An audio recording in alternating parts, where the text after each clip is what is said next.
Sir जो advocate हैं वो पधारे हैं। पहले तो उनका स्वागत करते हैं, हम सब मिलकर तालियों से उनका स्वागत कीजिए। और आप सभी को हैप्पी वुमेंस डे, होली की ढेर सारी बधाइयाँ। और ये वुमेंस डे पर हमारे साथ सर ज्वाइन हुए हैं क्योंकि जो आजकल क्राइम्स चल रहे हैं, साइबर क्राइम, उसके बारे में अवेयरनेस करवाना है लेडीज़ को। और आज का बहुत ही शुभ दिन है हम सबके लिए कि वुमेंस डे के दिन ये हमारे साथ हैं और उसी के बारे में हमारे साथ चर्चा करेंगे और हमें बताएंगे कि हमें इन सब से कैसे बचना है। तो ध्यान से प्लीज़ सुनिएगा, सर के जो बोल हैं, जो सर समझाना चाहते हैं हमें, उस पर थोड़ा सा ध्यान दीजिएगा। Thank you.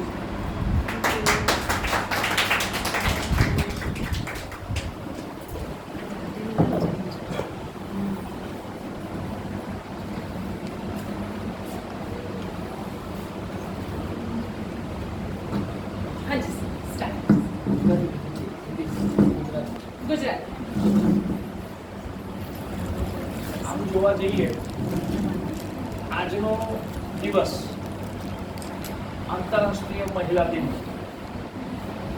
આંતરરાષ્ટ્રીય મહિલા દિવસ નિમિત્તે આપણે જ્યારે કાર્યક્રમ કરવા જઈ રહ્યા છે તો સૌથી પહેલાં તો દિવ્યાંગ સખી મહિલા ચિકિત્સાની ચેરિટેબલ ટ્રસ્ટ, મહિલા ઉન્નતિ સંસ્થા, જસ ફાઉન્ડેશન અને આયોજકોને ખૂબ ખૂબ અભિનંદન.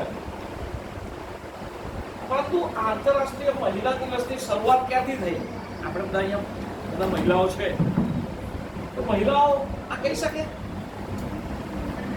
સૌથી પહેલા सबसे पहले अमेरिका से ये हुआ था और कोई 1950 या ऐसा नहीं, 1908 में सबसे पहले डिमांड हुई थी महिलाओं के अधिकार के बारे में. और उसमें भी उनको वेतन क्या मिलेगा, उनको छुट्टी के दिन कब मिलेगी, अगर बच्चा पैदा होता है तो उसके लिए मैटरनिटी लीव कैसी मिलेगी, कितने दिन की मिलेगी, ये सब बात पर शुरू हुआ बहस.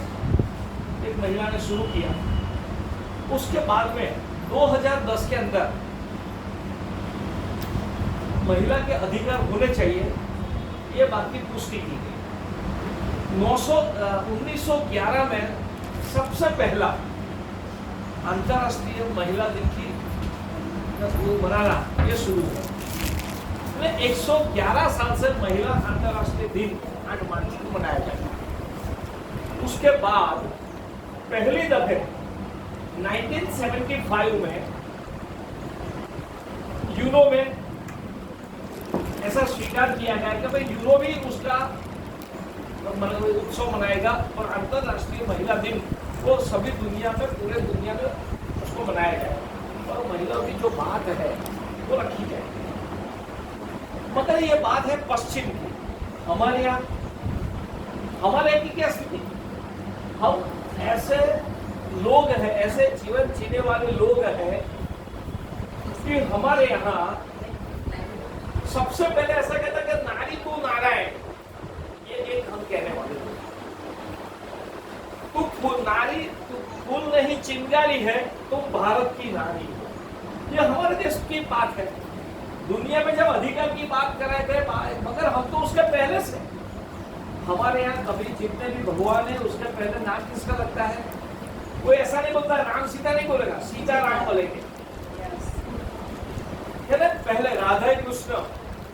तो नारी का महत्व हमारे देश में सबसे कई युगों से मनाया जाता है क्योंकि ये हमारे धर्म की, हिंदू धर्म, सनातन धर्म की ये खासियत है कि और हम ऐसा कहते भी, मनुस्मृति में कहा गया है कि जहाँ नारियों का सम्मान होगा वहाँ देव रहेंगे, देव वसवाट करेंगे, देव खेलेंगे.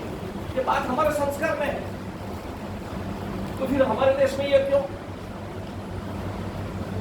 उसके पीछे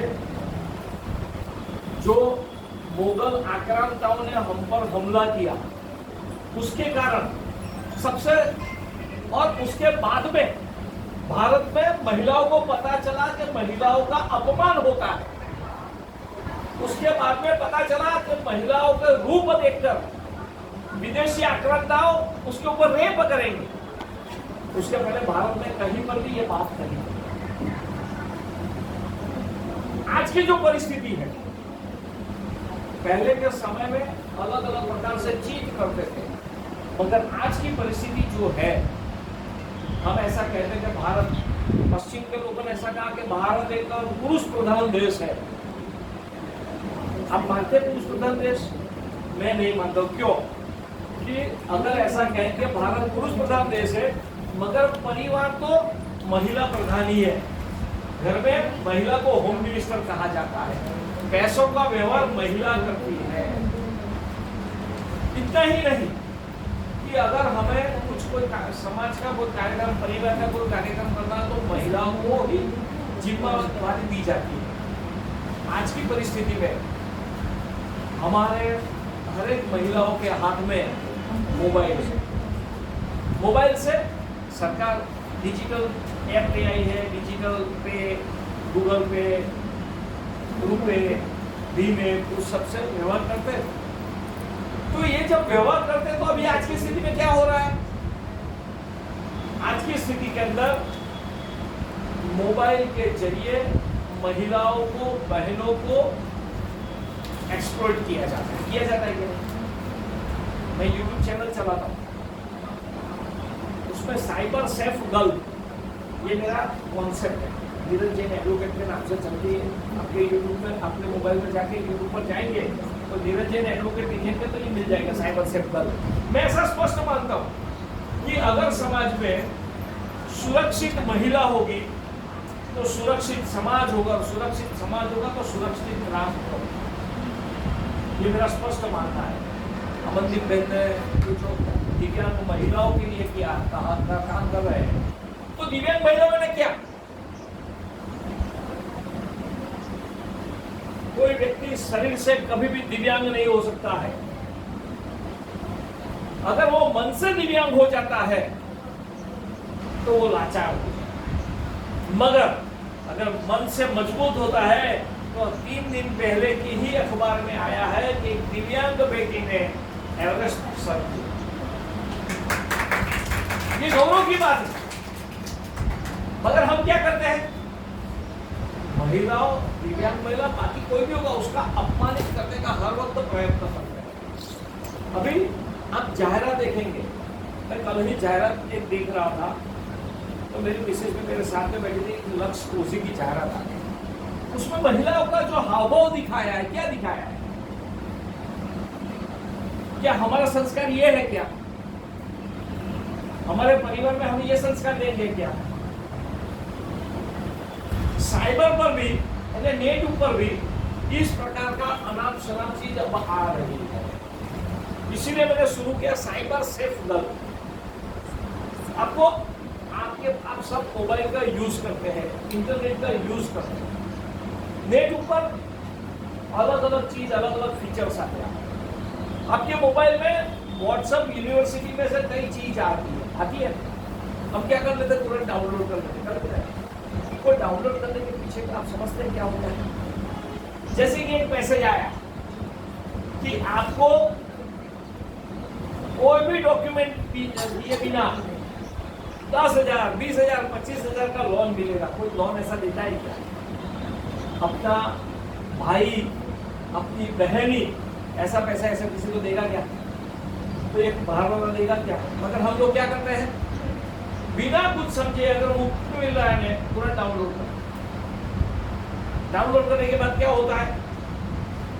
उसके अंदर उसका जो फॉर्म होता है फिलअप करते हैं। अब तक तो ऐसा कोई डॉक्यूमेंट नहीं मांगा, मगर उसमें आधार कार्ड का नंबर मांगते हैं, पैन कार्ड का नंबर मांगते हैं, उसका पिन नंबर भी मांगते हैं। एक दफे 10,000, 20,000 आपको दे दिया। उसके बाद जब पैसे वापस देना आता है, तब आपको पहले कहते हैं 1,000 का हफ्ता, उसके बाद में 5,000 नहीं, आपको 5,000 देना पड़ेगा। 5,000 लाएंगे कहाँ से? अगर 10,000 का हम प्रयत्न करते हैं, जब 5,000 की बात करते हैं, हम कैसे ले सकते हैं? फिर एक्सप्लोरेशन शुरू होगा। आपके पर केस करेंगे, आप नहीं दे सकते तो अपना पति का नंबर दो, अगर आप नहीं आपके भाई का नंबर दो, उसका बैंक अकाउंट का नंबर दो, उसका पिन कार्ड नंबर दो। ये सब की डिमांड होती है, पिन कार्ड की मांग। नहीं तो अगर कोई ऐसा व्यक्ति होगा तो आपका फिजिकल एक्सप्लोइटेशन या तो कई दफे अब तो उसके आधार पर लव जिहाद शुरू हो जाती है। उसमें भी लड़के और कई बड़ी उम्र की लड़की भी फंसती होती। ऐसी स्थिति के अंदर अगर हमें काम करना कैसे करें?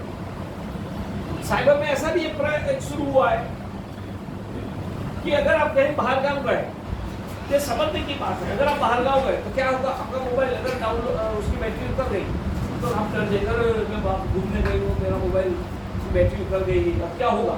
तो आप कहीं पर भी बैटरी चार्ज के लिए लगा देंगे। रेलवे स्टेशन पर, बस स्टेशन पर, आपको पता है कि ये रेलवे स्टेशन पर लगाया गया हुआ जो भी प्लग है उसके अंदर कोई चिप्स नहीं है, आपको पता है क्या? आप तो लगा देते हैं। मगर आजकल ऐसी चिप्स निकली है कि अगर वहाँ चार्जर लगा देते हैं तो चिप्स के जरिए, चार्जर के आपका जो वायर है उसके जरिए आपके मोबाइल में से पूरी की पूरी चीज निकल जाए सब। उसके आधार पर आपका ब्लैकमेलिंग शुरू होता है। तीसरी बात, आज की स्थिति, एक मोबाइल आज की स्थिति में ऐसा भी शुरू हुआ है कि अगर मेरे मोबाइल में कोई डाउनलोड या मान लो मैंने ऐप डाउनलोड की, फिर राधा बहन का मैंने मोबाइल लिया, या अगर मंदाकिनी बहन का मोबाइल लेता हूँ, लेने के बाद मैं सिर्फ मेरे मोबाइल से इस प्रकार से जोड़ता हूँ, मेरी ऐप ऑनलाइन करता हूँ, चालू करता हूँ और जोड़ता हूँ, तो उनके मोबाइल के अंदर की जो चीज है वो सब मेरे मोबाइल में सिर्फ 3 सेकंड में डाउनलोड हो जाती है। पूरा का पूरा मोबाइल नंबर के साथ क्लोन हो जाता है। ये भयंकर खतरनाक चीज हो रही है। उसके बाद में अभी तो ऐसा भी शुरू हुआ है, मैंने कई स्कूलों में कार्यक्रम किए, स्कूलों में मैंने समझाया भी, कार्यक्रम के अंदर उसका ध्यान में आता है कि लोगों जो मोबाइल होता है वो मोबाइल में कई दफे कार्ड मॉर्फिंग, समझना मैं मॉर्फिंग पर आता हूँ, आपका पूरा कार्ड जो मोबाइल में कार्ड होता है, नंबर मॉर्फिंग, SMS मॉर्फिंग और फोटो के भी मॉर्फिंग हो रहा है। मॉर्फिंग पता है ना? मॉर्फिंग नहीं पता तो मॉर्फिंग में आपका जैसा चेहरा है वैसे ही चेहरा मेरे चेहरे पर बिठा देंगे। समझना, अगर मंदाकिनी बहन है, किसी और लड़की का फोटो लाके मंदाकिनी बहन के चेहरे पर बिठा दूं तो वो लड़की को ऐसा ही लगेगा वो लड़की ही है, उसका चेहरा, मंदाकिनी बहन का शरीर यानी यहाँ तक का, बाकी का चेहरा उस लड़की का। अगर ये होता है तो अब तक वो क्या लगे कि हाँ, और उसके आधार पर ब्लैकमेलिंग, उसके आधार पर ब्लैकमेलिंग, यहाँ तक कि लव जिहाद भी उसके आधार पर। इतना ही नहीं, एक घटना बनी, उसमें नंबर मॉर्फिंग किया गया। नंबर मॉर्फिंग यानी जैसे कि ये बहन बैठी है, आपकी बेटी अगर 10वीं में पढ़ती है, बेटी को फोन आता है कि बेटे मैं तेरे स्कूल के चौराहे पर खड़ी हूँ, अब तक को वहां से परचेसिंग के लिए बाहर जाना है, तू वहां आ जाना, फिर तेरे को स्कूल पर छोड़ो, वहां से साइकिल लेके हम चले जाएंगे। कोई माँ ऐसा करती है क्या? अगर चौराहे पर जा सकते तो स्कूल पर नहीं जा सकती है क्या? मगर इस प्रकार का मैसेज आता है, बेटी भी ऐसा समझती है मम्मी का मैसेज है, सीधा नंबर देख लेती है, नंबर तो मम्मी का ही है, और उसके आधार क्योंकि नंबर मॉर्फ हुआ है, उसके आधार पर लड़की वहां जाती है। घटना ऐसी घटी, लड़की चौराहे पर गई, एक इको गाड़ी आती है, इको गाड़ी में लड़की को खींच लिया जाता है। उसके बाद लड़की वहां से निकलती है। ये तो लड़की की और उसके परिवार की अच्छी किस्मत कि उसके कारण आनंद के पास वो गाड़ी बिगड़ी, उसके पीछे पुलिस की गाड़ी आ रही थी। उन लोगों को ऐसा लगा, बदमाशों को, कि पुलिस हमारे लिए आ रही, तो लड़की को गाड़ी को छोड़ के वो भाग गए। पुलिस आई, देखा गाड़ी पड़ी है, खुली पड़ी है, अंदर लड़की से उसको जगाया, पूछा कहाँ से क्या है, उसने बताया कि मैं बड़ौदा की स्कूल में पढ़ती हूँ। और उसके बाद तो यहाँ कैसे कि मेरे को पता नहीं, मेरे को ऐसा फोन आया था, ऐसे वो खींच लिए, पता नहीं मैं कहाँ आ गया। ये जब होता है तो वो लड़की बच्ची उसके माँ बाप को बुलाते हैं, स्कूल में जाते हैं, ये सब होता है, ठीक है, बच गई। मगर ये जिस प्रकार से नंबर मॉर्फिंग हुआ उसी प्रकार से SMS मॉर्फिंग भी हो सकता है। अब एक नया शुरू हुआ, SMS बॉम्बिंग। SMS बॉम्बिंग में क्या होता है, बॉम्बिंग को पता चलता है एक साथ में बॉम्ब गिराना, SMS बॉम्बिंग करते हैं। तो बॉम्बिंग में क्या करते हैं, एक साथ में एक को नहीं, मतलब 10, 20, 30, 40, 50, 100, 150 आपके नंबर पर मैसेज आते हैं, एक ही नंबर से एक ही प्रकार का। अगर ऐसा मैसेज आ रहे इस प्रकार से, एक से ज्यादा एक ही प्रकार का एक ही नंबर से, तो ये समझ लेना कि बॉम्बिंग शुरू हुआ। हमें क्या करना चाहिए, ऑन द स्पॉट हमारा इंटरनेट पहले बंद करना चाहिए। बंद करने के बाद वो मैसेज ओपन करके एक के बाद एक डिलीट करना चाहिए, पूरा पढ़ने की जरूरत नहीं। अगर पढ़ते हैं तो उनको जो करना है वो काम हो जाए। ये हैकर्स ही करते हैं। अभी एक मैसेज शुरू हुआ था 10-15 दिन पहले, मेरे पास कई कंप्लेंट आई, उसके आधार पर मैंने भी यूट्यूब पर ये मैसेज भी डाला है। आप सबको एक मैसेज आया होगा, और वो भी बहनों को, पर्टिकुलर बहनों को, कि आपका घर का इलेक्ट्रिसिटी बिल बाकी है, आप आज रात को 9:30 बजे तक पैसे भर दो, अन्यथा आपका मीटर जो भी आपका जो इलेक्ट्रिसिटी का जो मीटर है वो डिस्कनेक्ट हो जाएगा। मुझे न्यू ईयर के दिन आया था, न्यू ईयर के दिन मैक्सिमम बहनों को आया है ये मैसेज। 100% फैक्ट मैसेज था। और वो मैसेज में, अगर वो मैसेज कई लोगों ने किया, बड़ौदा की एक इतनी बड़ी हस्ती, आप समझ लेना, मैं जो कह रहा हूँ, I am advocate, basically I am advocate. तो एडवोकेट के आधार पर मैं जो कहूँगा, जो एविडेंस होगा उसके आधार पर मैं कहूँगा। तो वो भाई ने, बड़ौदा की बिग हस्ती, बिग शॉट ऐसा कहता हूँ मैं, उन्होंने, अरे मेरा मोबाइल, अरे यार लाइट कट हो जाएगी, यार बीवी ने भरा नहीं है, क्या है, उसने थोड़ा बहुत ऐसा करके, नहीं भरा है, नहीं भरा नहीं है, और करके ऊपर के 12 रुपए भरना है ना, उसने डाल दिया, उसके अकाउंट में से 90,000 रुपए निकल। समझ लेना क्या करना चाहिए। सबसे पहला ये समझना चाहिए कि इलेक्ट्रिसिटी कंपनी, मध्य गुजरात बीज निगम या साउथ गुजरात बीज निगम या उत्तर गुजरात नॉर्थ गुजरात बीज निगम, कोई भी बीज कंपनी होगी, कभी भी इस प्रकार से मैसेज भेजती नहीं है। वो नोटिस ही देती है। और 12 रुपया 15 रुपए के लिए वो भेजेगी क्या? आपका बिल अगर 5,000 आता है तो 12 रुपए के लिए आपको नोटिस देगी क्या? टेक्स्ट मध्य में वो चला देगी। ज्यादा से ज्यादा क्या करेगी?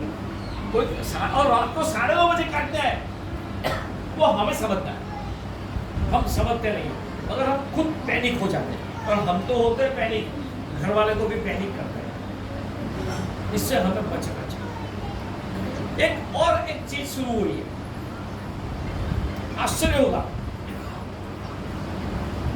कि हमारा जो मोबाइल है, वो मोबाइल में आपको ऐसा SMS आएगा व्हाट्सएप पर कि अगर आपको हिंदी फिल्म के पुराने गीत सुनने हैं तो ये ऐप को डाउनलोड, आपको लगेगा कि ये हिंदी फिल्म का है, हम डाउनलोड करेंगे, उसके साथ में मालवेयर मोबाइल में एंटर हो जाता है। हमें कई लोगों को आदत है कि हम लेबोरेटरी में जाते हैं, बाथरूम में जाते हैं तो भी मोबाइल लेके जाते हैं। कई लोगों की आदत ऐसी है कि सामने मोबाइल रखते और बात करते रहते। कई लोगों को तो चाहे इतना बड़ा काम होगा शायद, तो नहाते नहाते भी मोबाइल से बात करते हैं। तो ये जो माहौल डाउन होता है, तो उसके कारण आपकी जो भी मूवमेंट होती है वो सभी मूवमेंट कैमरे में क्लिक हो जाता है। उसके आधार पर आपका ब्लैकमेलिंग हो सकता है। कई प्रकार से, अलग अलग प्रकार से ब्लैकमेलिंग का, हर एक को फंसाने का ये काम आज इंटरनेट के जरिए चल रहा है। अगर हमें इस सबसे बचना है, मैं महिला दिन के उत्कर्ष में जब आपके पास आया, मुझे अमनदीप बहन ने और मंदाकिनी बहन ने, राधा बहन ने जब कहा कि ऐसा है, मैं तो बिल्कुल आऊंगा। और आज की कि हर एक महिला को, अपने परिवार को, अपने आसपास की बहन बेटियों को और अपने जो रिश्तेदार हैं सभी की बहन बेटी को बचाने का आज सबसे बड़ा काम ये करना है। पहले के जमाने में चाकू से बाहर बैठिए आके लूट पे छापते थे, आज चाकू की जरूरत नहीं है, आज तो ये मोबाइल है, खत्म। अब हमारी अनसमझी, हमारा मिस इंटरप्रिटेशन मोबाइल के बारे में और समझने के बारे में, उसके कारण हमें आराम से, हम बड़ौदा में बैठे हैं तो कोलकाता तक हमें लूट कर सकते हैं। एक घटना बनी, मैं जहां रहता हूं उसी इलाके में हाथीपुर राजमहल रोड में एक 70 इयर्स ओल्ड विडो थी। वो बहन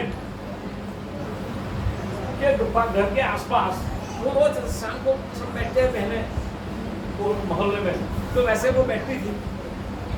आश्चर्य ऐसा हुआ कि 3-4 लड़के रोज जाते थे, उन्होंने देखा ये बैठती है, उसके साथ दूसरी बैठी है। एक दिन दोपहर को आए कि हम लोग समाज सेवा करते हैं, समाज के लोगों की मदद करते हैं, तो हमें ऐसा लगा कि आप अकेले हो, ऐसा उन्होंने बात करी।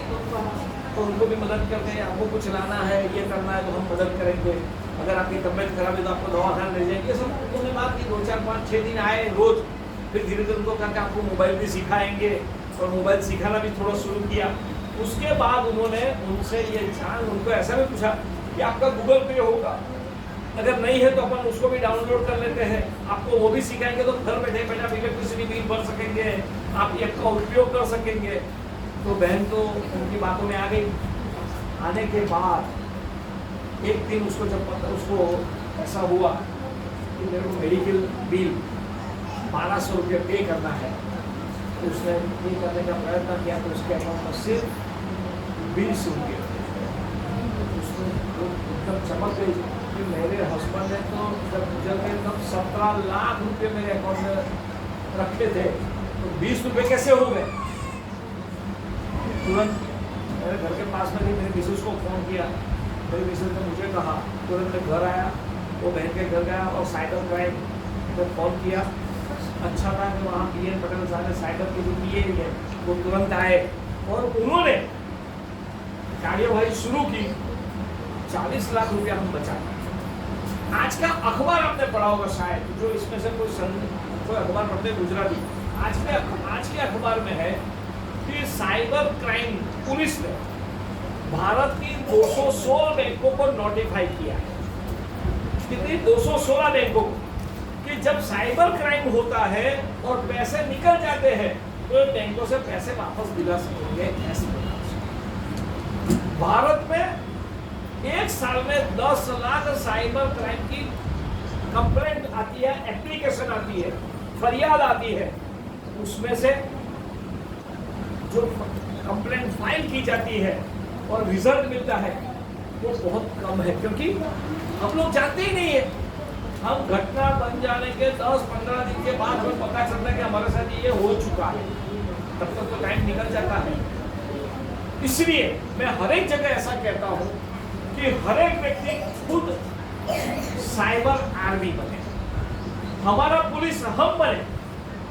और अगर आपको कभी भी ऐसा लगता है कि साइबर में कुछ गड़बड़ है, मोबाइल से, इंटरनेट से हमारे साथ गड़बड़ हो रही है, तो हमें तुरंत भारत सरकार ने, गुजरात सरकार ने नंबर दिया है 1930। साइबर के अनुसंधान में कंप्लेन करने का ये नंबर है, उसका यूज करना चाहिए।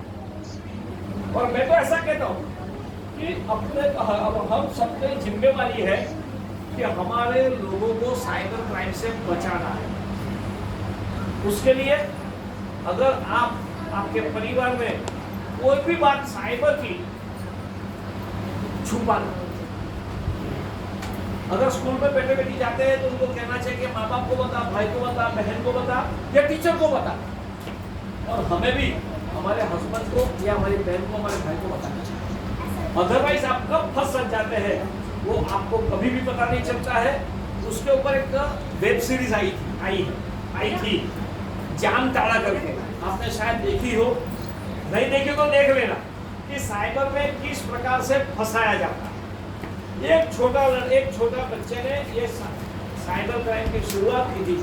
आज झारखंड में आया हुआ एक गाँव के अनुसंधान में यह की पूरी वेब सीरीज बनी हुई है, उससे भी हमें ध्यान में आएगा कि किस प्रकार से हम बच सकते हैं। तो मेरा ऐसा मानना है कि जब आज अंतर्राष्ट्रीय महिला दिन है, महिला हर एक घर की धरोहर है, हर एक घर की सिपाही है, रक्षक है, तो सभी महिलाओं को सही अर्थ में सिपाही रक्षक बनने के साथ पूरे परिवार की रक्षा करने की जिम्मेवारी है।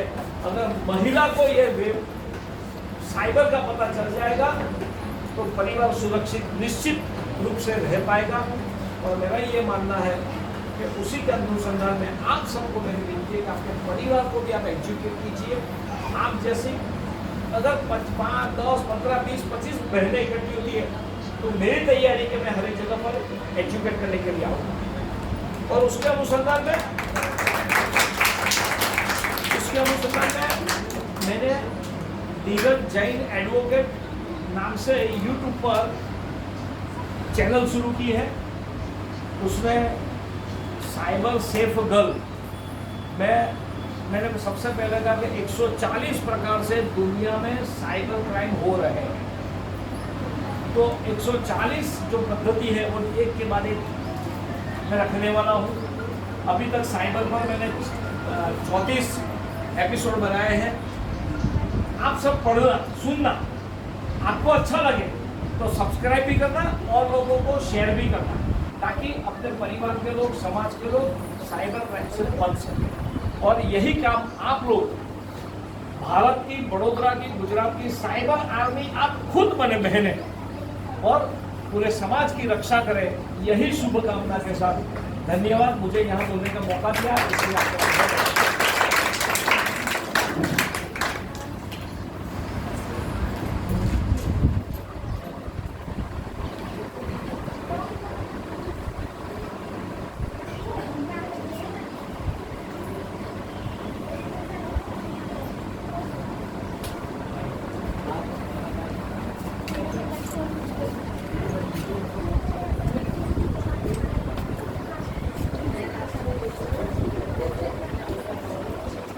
अच्छी तरह से महिला जो सुरक्षा है उनको लेके काफ़ी अच्छी जानकारी दी।